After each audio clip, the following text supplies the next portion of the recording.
Hello everyone, मैं विक्रम कुमार आप सभी का अपने यूट्यूब चैनल स्कॉलर्स कॉन्सेप्ट के ऊपर स्वागत करता हूं। बायोकेमिस्ट्री यूनिट से रिलेटेड आज हमारा लेक्चर नंबर 3 है और आज का हमारा टॉपिक रहेगा पेप्टाइड बॉन्ड। अगर हम यहाँ पे बात करते हैं पेप्टाइड बॉन्ड के लिए, तो जैसे मैंने आपको पहले ही बताया था कि जो हमारे दो अमीनो एसिड होते हैं, जैसे कि एक हमारा ये अमीनो एसिड हो गया और एक हमारा ये अमीनो एसिड हो गया, तो इन दोनों अमीनो एसिड को जो आपस में बाउंड करके रखता है उस कोवलेंट बॉन्ड को, ये हमारा किस नेचर का होगा, कोवलेंट बॉन्ड होता है हमारा। और इस कोवलेंट बॉन्ड को हम पर्टिकुलर यहाँ पे क्या नाम देते हैं, पेप्टाइड बॉन्ड, या फिर हम इसको पेप्टाइड लिंकेज भी बोल सकते हैं। ठीक है। तो पेप्टाइड बॉन्ड हमारा क्या करता है, दो हमारे अमीनो एसिड को एक दूसरे के साथ यहाँ पे बाउंड करके रखता है, लिंक करके रखेगा। ठीक है। To amino acid molecule are covalently joined through a substituted amide linkage to yield a dipeptide, and this bond is called as the peptide bond or peptide linkage. Peptide bond is formed by the removal of element of water from an alpha carboxyl group of one amino acid and the alpha amino group of the another.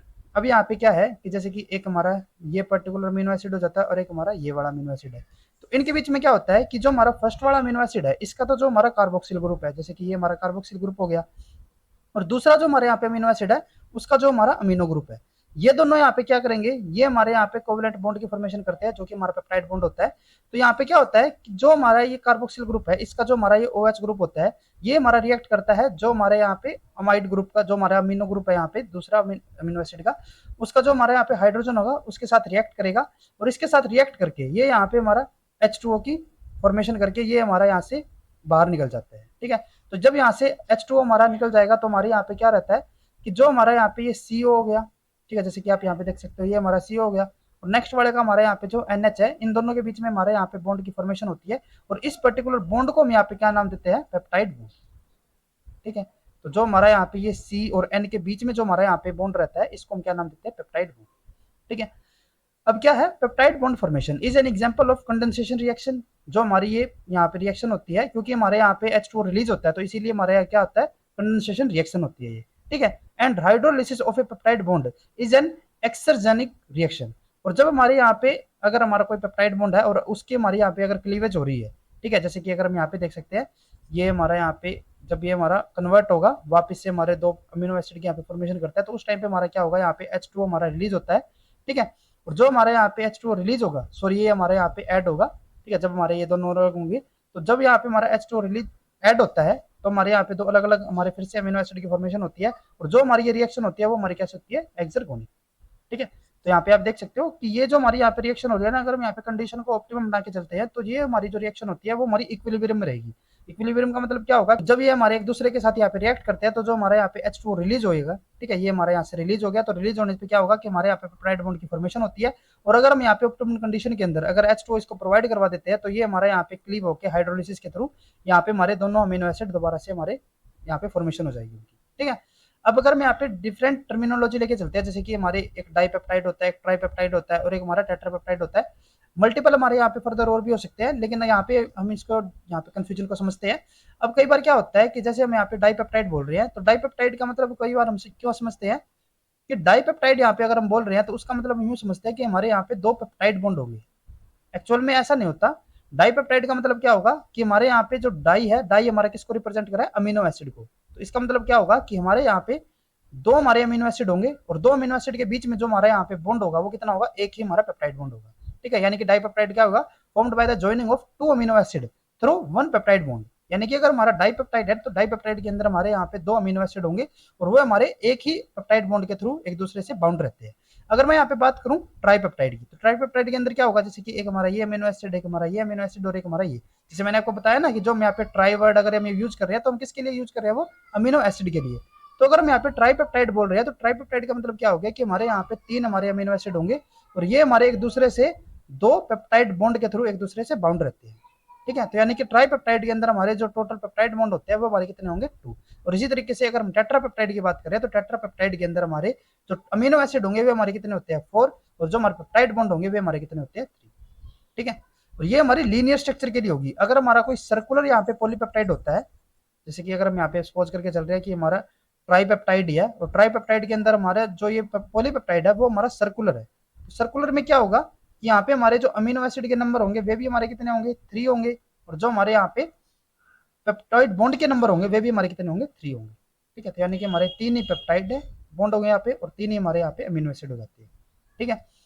अब उसके बाद है in a peptide bond the amino acid residue at the end with a free amino group is the amino terminal or N terminal residue and the residue at the other end which has the free carboxyl group is the carboxyl terminal C terminal residue। अब यहाँ पे क्या होता है कि जैसे कि यहाँ पे आप देख सकते हो, यहाँ पे हमारा जब पेप्टाइड बॉन्ड की फॉर्मेशन होती है तो उसके अंदर हमारा क्या होता है कि जो हमारा ये पॉलीपेप्टाइड बनेगा, ठीक है, ये हमारा डाइपेप्टाइड है, तो अगर हमारा डाइपेप्टाइड ट्राइपेप्टाइड या फिर हमारा कोई भी पॉलीपेप्टाइड है तो उसके अंदर हमारा क्या रहता है कि एक साइड जो होगी ना हमारी, वहां पे हमारा जो अमीनो ग्रुप होता है वो हमारा फ्री होगा और इसको हम क्या नाम देते हैं एन टर्मिनल, ठीक है।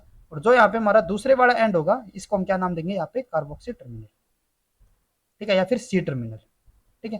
तो कोई भी हमारा पॉलीपेप्टाइड हो, अगर हमारा कोई लीनियर यहाँ पे पॉलीपेप्टाइड है तो उसके अंदर हमारा एक क्या होगा हमारा एन टर्मिनल और एक हमारा यहाँ पे होता है सी टर्मिनल, ठीक है। The alpha carbon of adjacent amino acid residue are separated by 3 covalent bond arranged as C alpha C N and C alpha. अब इसका मतलब क्या होगा कि जैसे कि आप इसी स्ट्रक्चर के अंदर हम फिर से अगर चलते हैं यहाँ पे, तो जैसे मैंने आपको पहले ही बताया था कि जो हमारे ये मिडिल का जो हमारा सेंटर जो हमारा कार्बन होता है इसको हम क्या नाम देते हैं सी अल्फा, ठीक है। तो अगर हम यहाँ पे इसको लेके चलते हैं तो इसके अंदर हमारा एक तो ये हमारा सी अल्फा हो गया और एक हमारा ये वाला यहाँ पे सी अल्फा हो जाता है। तो अगर हम इन दोनों के बीच में टोटल पेप्टाइड यहाँ पे अगर हम कोवलेंट बॉन्ड को काउंट करते हैं तो एक तो हमारा ये वाला ही हो गया बॉन्ड, एक हमारा जो पेप्टाइड बॉन्ड है एक्चुअल में, और एक हमारा इन दोनों के बीच के बॉन्ड। तो यानी कि दो हमारे जो यहाँ पे कार्बन अल्फा होते हैं उनके बीच में जो हमारे टोटल कोवलेंट बॉन्ड होंगे वे हमारे कितने होते हैं 3 होंगे। अब वे कौन कौन से होते हैं, जैसे कि हमारा यहाँ पे ये हमारा कार्बन अल्फा हो गया, ठीक है, तो ये क्या करेगा ये हमारा इस कार्बन के साथ बॉन्ड बनाएगा, ठीक है।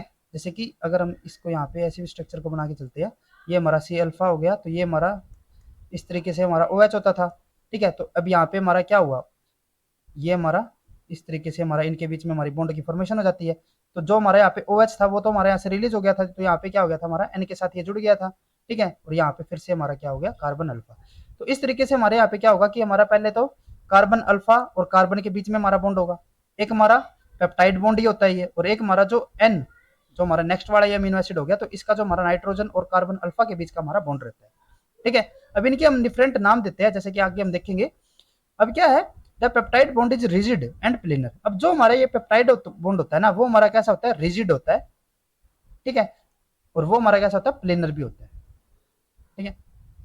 अब क्या है peptide bond CN show partial double bond character due to which it can not rotate freely which enhance its rigidity. अब यहाँ पे हम यूं बोल रहे हैं ना कि जो हमारा यहाँ पे पेप्टाइड बॉन्ड होता है वो हमारा रिजिड होता है। तो ये रिजिड क्यों होता है, क्योंकि जो हमारा ये पेप्टाइड बॉन्ड होता है ना वो हमारा पार्शियल डिप्लॉयड, वो हमारा क्या होगा partial double bond character show करता है, ठीक है। अब पार्शियल डबल बॉन्ड का मतलब क्या होगा कि ना तो ये हमारा यहाँ पे सिंगल बॉन्ड रहेगा ना ये हमारा ये डबल बॉन्ड होता है, ये हमारा पार्शियल डबल बॉन्ड है। कई बार तो इसके अंदर हमारे डबल बॉन्ड के कैरेक्टरिस्टिक्स हमें देखने को मिलते हैं, कई बार हमें यहाँ पे सिंगल बॉन्ड के, इसीलिए हम इसको क्या बोलते हैं पार्शियल डबल बॉन्ड, ठीक है। और इसके अंदर जो हमारी यहाँ पे नॉर्मली अगर मैं इन दोनों के बीच की जो हमारी लेंथ अगर यहाँ पे कैलकुलेट करते हैं तो वो हमारी जो हमारा सिंगल बॉन्ड और डबल बॉन्ड इन दोनों के बीच का हमारा यहाँ पे रहता है। जैसे कि अगर मैं यहाँ पे इन दोनों के लेंथ की अगर मैं बात करता हूँ, जैसे कि आगे हम एक्सप्लेन करेंगे इसको, ठीक है। तो यहाँ पे क्या होता है कि जो हमारे पेप्टाइड बॉन्ड की जो लेंथ रहती है वो हमारी नॉर्मल जो सिंगल बॉन्ड और डबल बॉन्ड रहते हैं उनके इन बिटवीन रहेगी, ठीक है। तो इसीलिए हम इसको क्या बोलते हैं पार्शियल डबल बॉन्ड, और ये जो इसका पार्शियल डबल बॉन्ड कैरेक्टरिस्टिक्स होता है इसी वजह से हम इसको क्या बोलते हैं रिजिड बोलते हैं, ठीक है। Rotation is permitted about N C alpha and the C alpha C bond. अब जैसे मैंने आपको बताया कि हमारे यहाँ पे ये 3 हमारे कोवलेंट बॉन्ड होंगे, तो जो हमने यहाँ पे C और N के बीच की अगर हम यहाँ पे बात करें तो यहाँ पे तो इनको हम क्या बोल दिया था कि ये बॉन्ड तो हमारा रिजिड होता है, ठीक है। यानी कि इसके अराउंड अगर हम यहाँ पे मूवमेंट करवा रहे हैं एटम्स की तो वो हमारी मूवमेंट यहाँ पे पॉसिबल नहीं होती, ठीक है। लेकिन अगर हम यहाँ पे बात कर रहे हैं C अल्फा और C की या फिर N और C अल्फा के बॉन्ड की, तो ये जो हमारे यहाँ पे बॉन्ड होते हैं वे हमारे रिजिड नहीं होते हैं और इनके अराउंड यहाँ पे हमारी रोटेशन परमिटेड होती है, यानी कि इनके अराउंड हमारी यहाँ पे रोटेशन पॉसिबल हो सकती है। लेकिन अगर मैं यहाँ पे बात करूं इस पर्टिकुलर बॉन्ड की, जो हमारा पेप्टाइड बॉन्ड है वो हमारा रिजिड नेचर का होता है, और वो हमने यहाँ पे बताया है कि वो हमारा रिजिड क्यों होता है, क्योंकि हमारे यहाँ पे पार्शियल डबल बॉन्ड कैरेक्टरिस्टिक्स हमें देखने को मिलता है, ठीक है। तो जैसे मैंने आपको बताया कि हमारे यहाँ पे क्या होते हैं कि हमारे जो डिफरेंट बॉन्ड होते हैं ये, ठीक है, तो उनको हम अलग अलग यहाँ पे नाम देते हैं। अब वे हमारे नाम क्या होते हैं, जैसे कि अगर मैं यहाँ पे बात कर रहा हूँ जो हमारे N और C अल्फा के बीच का जो हमारे यहाँ पे बॉन्ड होता है, अगर मैं पर्टिकुलर इस बॉन्ड की यहाँ पे बात कर रहा हूँ तो जो हमारे N और C अल्फा के बीच का जो हमारे यहाँ पे बॉन्ड होता है उसको हम यहाँ पे नाम देते हैं फाई, ठीक है, इसको हम क्या नाम देंगे फाई, ठीक है। और जो हमारे यहाँ पे C अल्फा और जो हमारा C के बीच का जो हमारा यहाँ पे बॉन्ड होता है उसको हम क्या नाम देते हैं साई, ठीक है। तो यहाँ पे हमारे दो बॉन्ड है, एक तो हमारा यहाँ पे हो गया फाई और एक हमारे यहाँ पे होता है साई, और जो हमारा ये पर्टिकुलर पेप्टाइड बॉन्ड होता है इसको हम कई बार क्या नाम देते हैं, ओमेगा। ठीक है, इसको हम क्या नाम देते हैं, ओमेगा। जैसे कि आगे भी हमने बताया है यहाँ पे। अब यहाँ पे क्या है कि हमने जैसे कि अलग अलग बॉन्ड को यहाँ पे नाम दिया है। The peptide conformation is defined by 3 dihedral angle also known as the torsion angle. और जो हमारे ये हमने 3 कोवलेंट बॉन्ड की बात की है, इनको हम यहाँ पे क्या नाम देते हैं, डाइहाइड्रल एंगल, या फिर हम उसको टॉर्शन एंगल भी बोल सकते हैं। ठीक है, तो अब यहाँ पे क्या होता है, अब जो हमारे यहाँ पे 3 डाइहाइड्रल एंगल होते हैं उनको हम क्या नाम देते हैं, फाई, साई, और एक को हम बोलते हैं omega, reflecting rotation about each of the 3 repeating bond in the peptide backbone. जैसे हमने यहाँ पे बताया ना कि हमारे यहाँ पे 3 कोवलेंट बॉन्ड होते हैं, जो हमारे सी अल्फा और सी अल्फा के बीच में जो हमारे यहाँ पे बॉन्ड रहेंगे वे हमारे कितने होते हैं, 3 होते हैं। ठीक है, तो एक हमारे यहाँ पे क्या हो जाएगा, इस तरीके से हमारे बॉन्ड है। तो जो हमारे सी अल्फा और सी अल्फा के बीच में, सॉरी सी अल्फा और सी के हमने बीच में जो बॉन्ड बताया है वो हमारा कौन सा होता है, साई। और जो हमारे यहाँ पे एन और सी अल्फा के बीच का बॉन्ड होगा उसको हम क्या नाम देते हैं, फाई। ठीक है, और इनके बीच के बॉन्ड को हम यहाँ पे क्या नाम देते हैं, ओमेगा। ठीक है, the N and C alpha and the C alpha and C bond can rotate described as the dihedral angle designated phi and psi respectively। ठीक है, तो जो हमारे यहाँ पे n और c अल्फा के बीच में जो हमारे यहाँ पे बॉन्ड होगा उसको हम यहाँ पे क्या नाम दे देंगे, फाई। ठीक है, और जो हमारे यहाँ पे c अल्फा और c के बीच का हमारा बॉन्ड होगा उसको हम यहाँ पे नाम देते हैं psi. Both phi and psi are 180 degree when polypeptide is fully extended and all peptide group are in the same plane. जब हमारे यहाँ पे जो पॉलीपेप्टाइड बॉन्ड होगा, अगर वे हमारे सारे के सारे बॉन्ड अगर हमारे एक ही प्लेन के अंदर है, ठीक है, तो वो हमारे यहाँ पे जो साई और फाई की जो हमारी वैल्यू होगी वो हमारी कितनी होती है, 180 degree. The peptide bond is almost always mostly in the trans configuration. अब यहाँ पे क्या होता है कि जो हमारे ये सी और जो हमारे यहाँ पे एन होते हैं, इनके बीच का जो हमारे यहाँ पे कन्फर्मेशन की अगर हम बात करते हैं तो वो हमारे किस कन्फर्मेशन में होते हैं, मैक्सिमम वे हमारे होते हैं ट्रांस में। और जब भी हमारे ट्रांस कन्फर्मेशन में होगा, जो कि हमारे मोस्टली होते भी है, तो उस टाइम पे क्या होगा, constraining omega to a value of 180 degree. For a rare cis peptide bond omega is equal to 0 degree. यानी कि क्या है कि अगर हमारी जो कन्फर्मेशन है वो हमारी ट्रांस कन्फर्मेशन है, जो कि हमारी मोस्टली होती भी है, तो उस टाइम पे जो हमारी ओमेगा की वैल्यू होगी वो हमारी कितनी होती है, 180 डिग्री। और अगर हमारे ये सिस कन्फर्मेशन में होते हैं, ठीक है, तो उस टाइम पे जो हमारी ओमेगा की वैल्यू होती है वो हमारी कितनी होगी, 0 डिग्री। लेकिन जो हमारी ट्रांस वाली कन्फर्मेशन है वो हमारी मोस्टली हमें देखने को मिलती है। सिस जो हमारी यहाँ पे कन्फर्मेशन होती है वो हमारी बहुत ही रेयर होती है। ठीक है, और जैसे कि मैंने पहले भी आपको बताया था कि जो हमारी सिस कन्फर्मेशन होती है वो हमारा सिर्फ कौन शो कर सकता है, जो हमारा प्रोलिन होता है। ठीक है, अगर हमारी कहीं पे सिस कन्फर्मेशन मिल रही है हमें, तो उस टाइम पे हमारा जो मोस्टली वहां पे हमारे अमीनो एसिड होने के चांसेस है वो हमारा कौन होता है, प्रोलिन ग्रुप। ठीक है, तो ये पॉइंट आपको याद में रखना है कि जो हमारी सिस कन्फर्मेशन है उसके अंदर हमारा प्रोलिन में मोस्टली देखने को मिलेगा।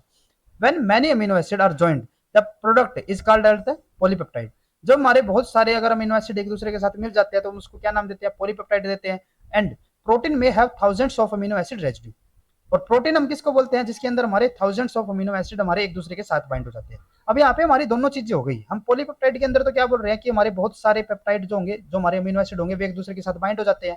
ठीक है, और प्रोटीन के अंदर भी हम यूं ही बोल रहे हैं कि हमारे जो थाउजेंड्स हमारे अमीनो एसिड एक दूसरे के साथ बाउंड हो जाते हैं तो हम उसको प्रोटीन बोलते हैं। एक्चुअल में क्या होता है कि जो हमारे प्रोटीन और पॉलीपेप्टाइड है वे हमारी इंटरचेंजेबल हमारी टर्म रहती है, जैसे कि आगे हमने बताया। Although the term protein and polypeptide are sometimes used interchangeably, molecule referred to as polypeptide generally have molecular weight below 10,000। अगर हम किसी को यहाँ पे पॉलीपेप्टाइड बोल रहे हैं तो पॉलीपेप्टाइड का मतलब क्या होगा कि जो उसका मोलिकुलर वेट होगा वो हमारा 10,000 से कम रहेगा। And called protein have higher molecular weight. और अगर हमारा किसी पर्टिकुलर पॉलीपेप्टाइड का हमारा जो मोलिकुलर वेट है वो हमारा 10,000 से ऊपर हो तो हम उसको क्या बोलेंगे, प्रोटीन। ठीक है, वैसे हमारी ये दोनों के दोनों इंटरचेंजेबल यूनिट्स है। ठीक है, जो हमारा प्रोटीन होता है वो एक तरीके से हमारा पॉलीपेप्टाइड होता है जिसके अंदर हमारी मल्टीपल अमीनो एसिड रहेंगे। ठीक है, तो ज्यादा उसके अंदर हमारा कोई यहाँ पे कंफ्यूजन नहीं होना चाहिए। बस हम यहाँ पे अगर हमें पर्टिकुलर यहाँ पे पूछा भी जाता है अगर हमारा कि इनके बीच में हमारा क्या डिफरेंस अगर हमारा रहता है टर्मिनोलॉजी के अंदर, तो जो हमारे प्रोटीन होंगे वे हमारे क्या होते हैं, जिनके अंदर हमारा जो मोलिकुलर वेट होगा वो हमारा 10,000 से ज्यादा होगा। ठीक है, protein structure is stabilize largely by multiple weak interaction. अब जो हमारा प्रोटीन स्ट्रक्चर है, आगे भी हम देखेंगे कि जो हमारे प्रोटीन होते हैं उसके हमारे डिफरेंट कन्फर्मेशन होती है, जैसे कि हमारा प्राइमरी स्ट्रक्चर, सेकेंडरी स्ट्रक्चर, ठीक है, टर्सरी या फिर क्वाटरनरी स्ट्रक्चर होते हैं। तो आगे हम वो उनको भी पढ़ेंगे। तो अगर हम यहाँ पे एक बार उसका ओवरव्यू लेके चलते हैं तो जो हमारी प्रोटीन स्ट्रक्चर होते हैं वो हमारे मल्टीपल वीक इंटरेक्शन से हमारा स्टेबलाइज होते हैं। अब उसमें वीक इंटरेक्शन में हमारे कौन कौन से आते हैं, जैसे कि हमारा हाइड्रोफोबिक इफेक्ट हो गया, derived from the increase in entropy of the surrounding water when non-polymolecular or group are clustered together makes the major contribution to the stabilizing globular form of most soluble protein। उसके अलावा यहाँ पे हमारा कौन सा interaction हमें देखने को मिलते हैं, वंडर वॉल इंटरेक्शन। ठीक है, and hydrogen bond and ionic interaction are optimized in the thermodynamically most stable structure. ठीक है। तो यहाँ पे हमें डिफरेंट टाइप के हमारे वीक बॉन्ड हमें देखने को मिलते हैं प्रोटीन स्ट्रक्चर के अंदर।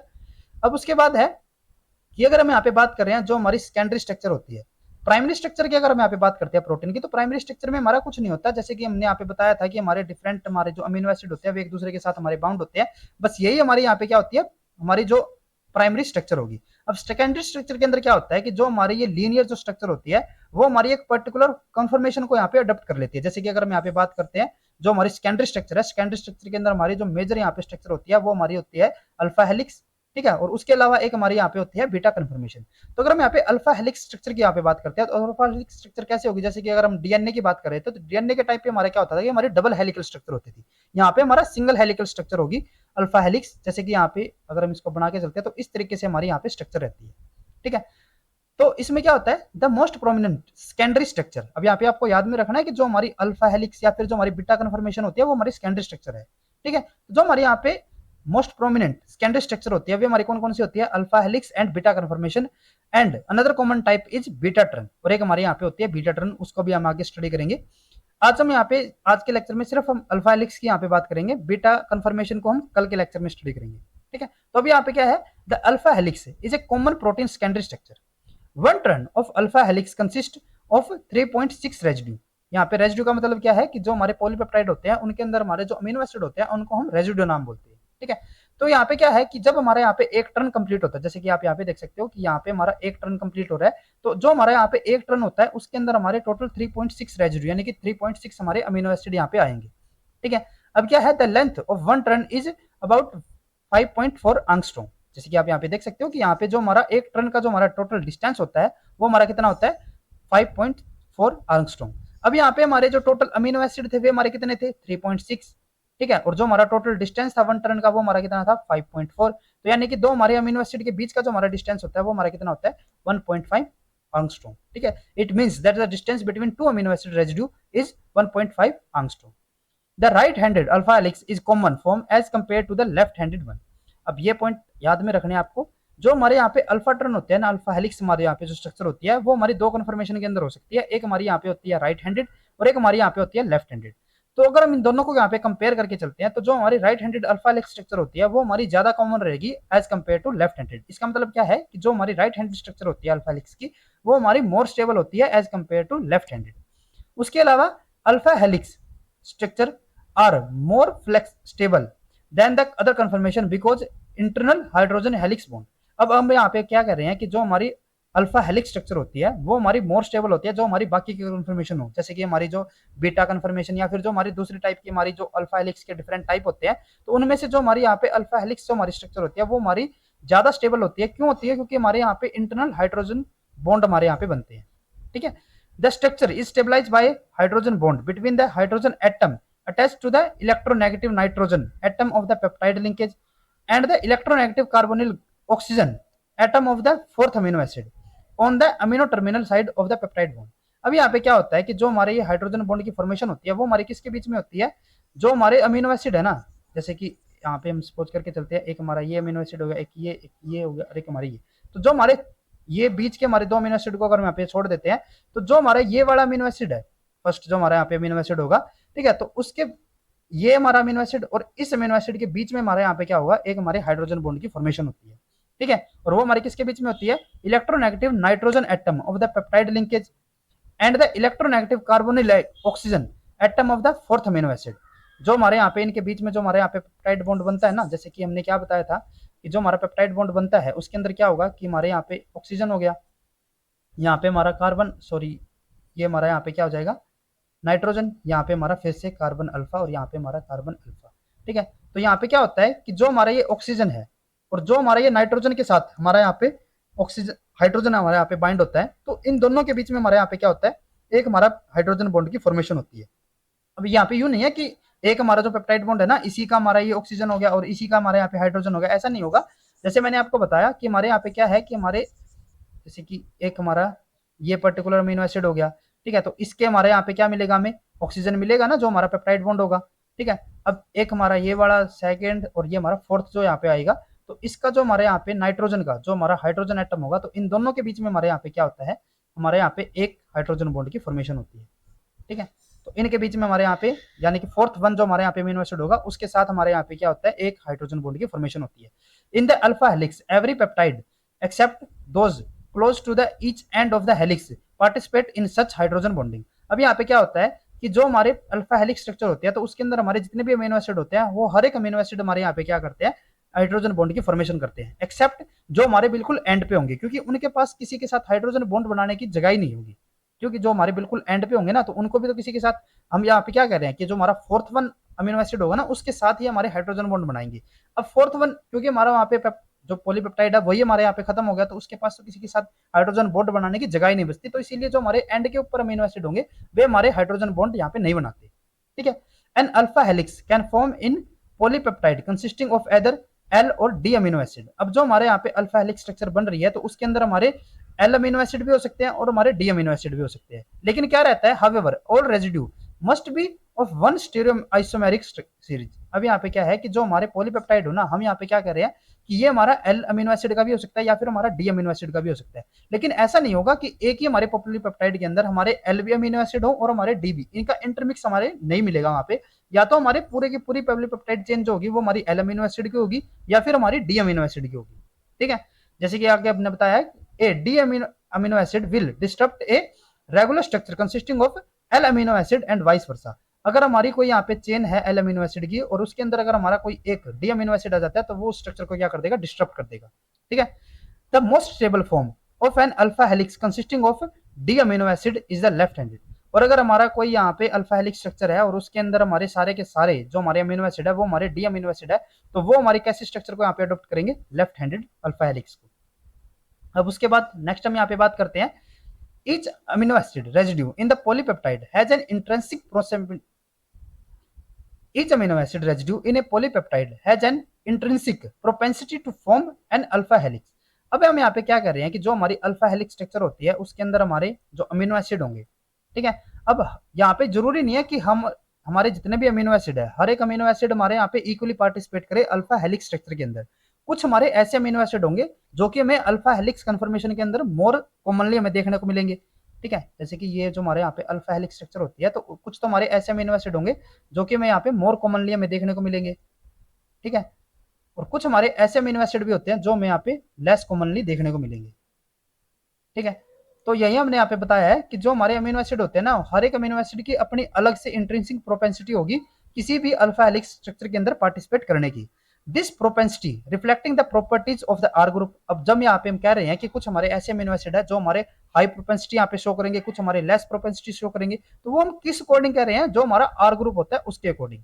ठीक है। जो हमारा ये आर ग्रुप होता है वो हमारा यहाँ पे डिफाइन करता है कि कोई भी हमारा अमीनो एसिड अल्फा हेलिक्स के अंदर हमारा वहां पे मिलेगा या फिर नहीं मिलेगा। ठीक है। तो इसीलिए हम कह रहे हैं कि क्योंकि हर एक अमीनो एसिड का अपना अलग से आर ग्रुप होता है, तो इसीलिए हर एक अमीनो एसिड की अलग से हमारी प्रोपेंसिटी होती है किसी भी अल्फा हेलिक्स स्ट्रक्चर के अंदर मिलने की। ठीक है। And how they affect the capacity of the adjoining chain attempt to take up the characteristics of the phi and psi angle. ठीक है। और दूसरा जो हमारे यहाँ पे अगर हमारा कोई अमीनो एसिड यहाँ पे पार्टिसिपेट कर भी रहा है तो वो हमारे किस तरीके के यहाँ पे हमारे फाई बॉन्ड या फिर साई बॉन्ड बना रहे हैं, जो हमारे एंगल रहेंगे। ठीक है। तो उस अकॉर्डिंग भी यहाँ पे हमारे डिफाइन होता है कि कोई हमारा पर्टिकुलर अमीनो एसिड हमारा अल्फा हेलिक्स के अंदर हमारा मिलेगा या फिर नहीं मिलेगा। ठीक है। तो इसीलिए क्या होता है कि हमारे जो हर एक अमीनो एसिड होता है उसकी हमारी अलग अलग यहाँ पे प्रोपेंसिटी या फिर हम यूं कह सकते हैं कि उनकी हमारी अलग अलग टेंडेंसी होती है अल्फा हेलिक्स की फॉर्मेशन के अंदर। ठीक है। जैसे कि अगर हम यहाँ पे एलिनिन की बात करते हैं तो alanine show a greatest tendency to form alpha helix. अगर हम यहाँ पे एलिनिन की बात करें, ये हमारा मेजर पॉइंट है, जो हमारा एलिनिन होता है वो हमारा मोस्ट कॉमनली हमें अल्फा हेलिक्स स्ट्रक्चर के अंदर हमें देखने को मिलेगा। अगर हम यहाँ पे बात करें कि सबसे कॉमन हमारा कौन सा अमीनो एसिड होगा अल्फा हेलिक्स के अंदर, तो वो हमारा होता है एलिनिन। ठीक है। उसके बाद है interaction between amino acid side chain can stabilize और destabilize the alpha helix structure. अब जो हमारे यहाँ पे अमीनो एसिड जैसे हमने बताया कि वो हमारे जो साइड के अमीनो एसिड होगी उनके साथ हमारा किस तरीके से इंटरेक्शन कर रहे हैं वो हमारा वहाँ पे डिफाइन करता है कि कोई हमारा पर्टिकुलर अमीनो एसिड वहाँ पे मिलेगा या फिर नहीं मिलेगा, क्योंकि वही हमारा क्या करता है कि जो हमारा अल्फा हेलिकल स्ट्रक्चर है उसकी स्टेबलाइज या फिर डिस्टेबलाइज हमारा करता है।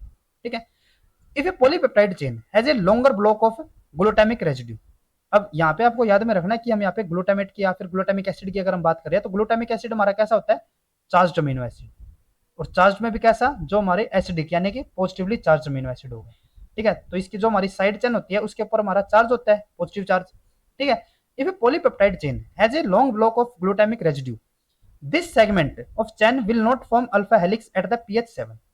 अगर हमारा कोई पर्टिकुलर अल्फा हेलिक्स है और उस अल्फा हेलिक्स के अंदर हमारे मल्टीपल हमें क्या देखने को मिल रहा है, ग्लूटामिक एसिड अगर हम यहाँ पे देखने को मिल रहे हैं, जैसे कि अगर हम यहाँ पे बात करते हैं कि हमारी कोई अल्फा हेलिक्स स्ट्रक्चर है और उसके अंदर हमारे मल्टीपल हमें क्या देखने को मिल रहा है, लगातार हमें यहाँ पे ग्लूटामिक एसिड अगर देखने को मिल रहा है, तो उस टाइम पे जो हमारी मल्टीपल ग्लूटामिक एसिड है वो हमारा 7.0 pH के ऊपर हमारा लेस स्टेबल रहेगा। अब वो क्यों रहता है, because the negative charged carboxyl group of the adjacent glutamic residue repel is there so strongly they prevent the formation of the alpha helix. अब ये हमारे क्यों देखने को मिलते हैं, जैसे कि अगर हम यहाँ पे ग्लूटामिक एसिड की अगर हम बात करें तो उसका जो हमारी पीआई वैल्यू होती है वो हमारी कैसी होती है, लेस देन 7 रहेगी। तो क्योंकि हमारा जो यहाँ पे पीएच है वो हमारा ज्यादा हो गया, और ज्यादा पीएच पे हमने बताया था कि जब हमारा पीएच पीआई से ज्यादा होता है तो उस टाइम पे जो हमारा नेट चार्ज होगा अमीनो एसिड के ऊपर वो हमारा कैसा होता है, नेगेटिव चार्ज। ठीक है, तो ये हमारा क्या हो गया, नेगेटिव। अब अगर हमारे यहाँ पे पीएच अगर हमारा 7 होता है तो उस टाइम पे क्या होगा कि जो हमारे पर्टिकुलर ग्लूटामिक एसिड होगी उनके ऊपर हमारा जो नेट चार्ज होगा वो हमारा नेगेटिव हो जाएगा। और इसी नेगेटिव चार्ज, क्योंकि हमारे यहाँ पे मल्टीपल हमें ग्लूटामिक देखने को मिल रहा है लगातार, तो लगातार जो हमारे अमीनो एसिड है उनके ऊपर लगातार हमारे यहाँ पे नेगेटिव चार्ज है और ये एक दूसरे को क्या करेंगे, रिपेल करेंगे। और इसी वजह से ये हमारे यहाँ पे अल्फा हेलिक्स की स्ट्रक्चर को हमारे यहाँ पे अडोप्ट नहीं कर पाते। सिमिलरली अगर हम यहाँ पे बात करते हैं जो हमारे लाइसिन या फिर आर्जिनिन रेजिड्यू होंगे, तो उनके अंदर क्या होगा कि जब हमारे यहाँ पे पॉजिटिवली चार्ज जो इनके ऊपर हमारा आर ग्रुप रहेगा, तो जब हमारा पीएच 7 आएगा तो उस टाइम पे क्या होगा कि इनके ऊपर हमारा, अगर हम यहाँ पे बात कर रहे हैं लाइसिन और अर्जिनिन की, तो उस टाइम पे क्या होगा, क्योंकि हमारा यहाँ पे पीएच पीआई से हमारा कम होगा, क्योंकि जो हमारे लाइसिन और अर्जिनिन होते हैं इनके अंदर जो हमारा पीआई वैल्यू होती है वो हमारी मोर देन 7 होगी। ठीक है, मोर देन 7 की वजह से क्या होगा कि जब हमारा पीएच यहाँ पे 7 है तो इन अमीनो एसिड के ऊपर जो हमारा नेट चार्ज होगा वो हमारा क्या हो जाता है, पॉजिटिव। और इसी पॉजिटिव चार्ज की वजह से क्या होगा, ये एक दूसरे को यहाँ पे रिपेल करते हैं और उसी की वजह से ये यहाँ पे हमारा अल्फा हेलिक्स स्ट्रक्चर को अडॉप्ट नहीं कर पाते, prevent the formation of alpha helix. उसके अलावा क्या है, the bulk and the shape aspargine, serine, threonine, cysteine residue can also destabilize the alpha helix if they close together in the chain। अगर हमारे जो ये लार्ज और बल्कि अगर हमारे अमीनो एसिड एक दूसरे के पास पास होते हैं तो वो भी हमारे यहाँ पे अल्फा हेलिक्स स्ट्रक्चर को डिस्टेबलाइज करेंगे। ठीक है, अब क्या है, proline and glycine residue also have less proclivity to form the alpha helix. जो हमारे प्रोलिन और ग्लाइसिन, जैसे हमने यहाँ पे बताया ना कि जो हमारा एलिनिन होता है वो हमारा हाई टेंडेंसी शो करेगा अल्फा हेलिक्स के लिए, तो सिमिलरली यहाँ पे जो हमारे प्रोलिन और ग्लाइसिन होते हैं वे हमारे यहाँ पे सबसे कम टेंडेंसी शो करते हैं अल्फा हेलिक्स स्ट्रक्चर के लिए। अब वो क्यों करते हैं, अगर मैं यहाँ पे बात करूँ प्रोलिन के लिए, in proline the nitrogen atom is a part of rigid ring. जैसे कि हमने जो हमारा प्रोलिन स्ट्रक्चर होता था उसके अंदर भी हमने आपको बताया था कि यहाँ पे जो हमारा नाइट्रोजन एटम होता था ना, जो हमारे कार्बन अल्फा के साथ होता था, वो हमारा क्या करता था, यहाँ पे वो हमारा जो आर चैन होती थी उसके साथ मिलकर हमारा यहाँ पे एक रिंग स्ट्रक्चर की फॉर्मेशन करता था। जो हमारी आर होती थी उसके साथ हमारा रिंग स्ट्रक्चर बनाता था। तो इसी वजह से क्या होगा, ये हमारा जो अल्फा हेलिक्स स्ट्रक्चर है उसके अंदर हमारा लेस टेंडेंसी हमारा शो करता है। अब क्यों करता है, the nitrogen atom is a part of rigid ring, the rotation about N and C alpha bond is not possible. Therefore, it destabilizes the alpha helix. In addition, the nitrogen atom of the proline residue in a peptide linkage has no substitute hydrogen to participate in the hydrogen bond with other residue। ठीक है, तो इसीलिए हमारा यहाँ पे जो proline होता है वो हमारा लेस टेंडेंसी शो करता है अल्फा हेलिक्स स्ट्रक्चर के लिए। अगर हम यहाँ पे बात करें ग्लाइसिन के लिए, तो ग्लाइसिन हमारा यहाँ पे लेस टेंडेंसी क्यों शो करता है, glycine occur infrequently in the alpha helix because it has more conformation flexibility than the other amino acid residue. अब जो हमारा, जैसे हमने बताया था कि जो हमारा ग्लाइसिन होता है वो हमारा यहाँ पे सिंपलेस्ट अमीनो एसिड होता है और इसी वजह से क्या करता है कि ये हमारा बहुत ज्यादा यहाँ पे फ्लेक्सिबिलिटी शो करेगा। और इसी वजह से क्या होता है, क्योंकि ये हमारा मैक्सिमम यहाँ पे फ्लेक्सिबिलिटी शो करता है, तो उस वजह से ये हमारा अल्फा हेलिक्स स्ट्रक्चर के अंदर लेस टेंडेंसी से हमारा पार्टिसिपेट कर पाता है। ठीक है, तो यहाँ पे हमारे जो प्रोलिन और ग्लाइसिन है वो हमारे यहाँ पे लेस टेंडेंसी शो करेंगे, जो हमारे चार्ज वाले अमीनो एसिड होंगे वे भी हमारे यहाँ पे कम टेंडेंसी शो करेंगे, और जो हमारा एलिनिन होता है वो हमारे यहाँ पे हाई टेंडेंसी शो करेगा अल्फा हेलिक्स स्ट्रक्चर के लिए। ठीक है, उसके अलावा नेक्स्ट क्या है यहाँ पे, the partial positive and negative charge of the helix dipole reside in the peptide amino and carbonyl group near the amino terminal and the carboxyl terminal end respectively। अब क्या है कि जैसे हमने बताया था कि जो हमारा एन टर्मिनल होता है एक हमारा सी टर्मिनल होता है, तो अगर मैं यहाँ पे एन टर्मिनल की अगर मैं बात करूँ तो वहां पे हमारा क्या होता है, वहां पे हमारा पार्शियल पॉजिटिव चार्ज हमारे यहाँ पे क्रिएट हो जाता है। ठीक है, यहाँ पे हमारा क्या होगा, पार्शियल हमारा पॉजिटिव चार्ज। ठीक है, और जो हमारा सी टर्मिनल होता है वहां पे हमारा क्या होता है, यहाँ पे हमारा पार्शियल नेगेटिव चार्ज हमारा यहाँ पे क्रिएट हो जाता है। ठीक है, अब क्या होता है कि जो हमारे यहाँ पे ये पार्शियल नेगेटिव चार्ज या फिर जो हमारा पार्शियल पॉजिटिव चार्ज यहाँ पे क्रिएट होता है, तो उसकी वजह से जो हमारे यहाँ पे पॉलीपेप्टाइड होता है उसके अंदर हमारा एक पार्शियल डाइपोल चार्ज यहाँ पे क्रिएट हो जाता है। ठीक है, यहाँ पे हमारा क्या होगा, एक हमारा डाइपोल यहाँ पे हमारा क्रिएट हो जाता है, क्योंकि इसका एक एंड जो है, जो एन टर्मिनल है उसके ऊपर हमारा पार्शियल पॉजिटिव चार्ज है और जो हमारा सी टर्मिनल है उसके ऊपर हमारे यहाँ पे पार्शियल नेगेटिव चार्ज है। तो इसी वजह से यहाँ पे हमारा एक डाइपोल क्रिएट हो जाता है। Due to this negatively charge amino acid are often found near the amino terminus of the helical segment where they stabilize the interaction between the positive charge of the helix dipole. अब क्या है कि इसी वजह से, क्योंकि हमारा जो एक साइड है वहां पे हमारा क्या है पॉजिटिव चार्ज है और दूसरी साइड हमारा यहाँ पे क्या होता है नेगेटिव चार्ज होता है। तो इसी वजह से क्या होगा कि जो हमारा नेगेटिवली चार्ज अमीनो एसिड होते हैं, ठीक है, वे हमारे कहाँ पे मिलेंगे हमें अमीनो टर्मिनस के ऊपर, यानी कि जो हमारा अमीनो टर्मिनस है जिसके ऊपर हमारा पॉजिटिव चार्ज है। अब इसको स्टेबलाइज करने के लिए यहाँ पे क्या होता है कि जो हमारे यहाँ पे नेगेटिवली चार्ज अमीनो एसिड होंगे, ठीक है, जो हमारे नेगेटिवली चार्ज अमीनो एसिड होते हैं वो हमें कहाँ पे मिलेंगे, जो हमारा अमीनो टर्मिनस होगा, और जो हमारा सी टर्मिनस होगा वहां पे हमें क्या मिलेंगे, जो हमारे पॉजिटिवली चार्ज अमीनो एसिड होंगे। ठीक है, यहाँ पे हमें क्या मिलते हैं पॉजिटिवली चार्ज अमीनो एसिड। ठीक है, तो ये पॉइंट आपको याद में रखना है। कई बार हमारा इसके ऊपर भी क्वेश्चन पूछा जाता है कि जो हमारा अमीनो टर्मिनस है उसके ऊपर हमें कौन से वाले अमीनो एसिड में देखने को मिलते हैं नेगेटिवली चार्ज, और जो हमारे सी टर्मिनस होता है कार्बोक्सिल टर्मिनस वहां पे हमें क्या देखने को मिलेंगे पॉजिटिवली चार्ज अमीनो एसिड। ठीक है, अब उसके बाद है the peptide bond has considerably double bond character which prevent the rotation about the bond and thus constrain the conformation of the peptide backbone। जैसे हमने पीछे बताया था कि जो हमारा पेप्टाइड बॉन्ड होता है वो हमारा रिजिड होता है। वो हमारा क्यों होता है, क्योंकि यहाँ पे हमें पार्शियल डबल बॉन्ड कैरेक्टरिस्टिक्स हमें देखने को मिलती है। ठीक है, the double bond character is also expressed in the length of the bond between CO and the NH group. जैसे हमने बताया था ना कि जो हमारे यहाँ पे C और N के बीच में जो हमारा बॉन्ड होता है उसकी जो हमारी लेंथ होती है वो हमारी सिंगल बॉन्ड और डबल बॉन्ड के इन बिटवीन रहती है। ठीक है, जैसे हमने यहाँ पे बताया है the CN distance is peptide bond is typically 1.3 angstrom which is in between the value expected for a CN single bond and the CN double bond. और इसी वजह से क्या होता है, क्योंकि हमारा ये पार्शियल यहाँ पे रेजोनेंस के थ्रू ये क्या करता है हमारे यहाँ पे partial double bond characteristic show करता है, तो इसीलिए जो इसकी लेंथ भी होगी वो हमारी सिंगल बॉन्ड और डबल बॉन्ड के इन बिटवीन रहती है। ठीक है, तो आज के लेक्चर में बस इतना ही। नेक्स्ट लेक्चर में हम बात करेंगे प्रोटीन स्ट्रक्चर के बारे में, जो हमारी सेकेंडरी स्ट्रक्चर जैसे कि बीटा कन्फर्मेशन हमारी यहाँ पे रहती है, जो हमारी बीटा कन्फर्मेशन के अंदर हमारी अलग अलग टाइप आएंगी, या फिर जो हमारी यहाँ पे टर्सरी स्ट्रक्चर रहती है वो हम नेक्स्ट लेक्चर के अंदर डिस्कस करेंगे। तो आज के लेक्चर में बस इतना ही। अगर आपको ये वीडियो हमारी यूजफुल लगी तो please like and share this video, और बायोकेमिस्ट्री से रिलेटेड इसी तरीके के कॉन्सेप्ट्स करने के लिए please subscribe to our YouTube channel scholars concepts. Thank you.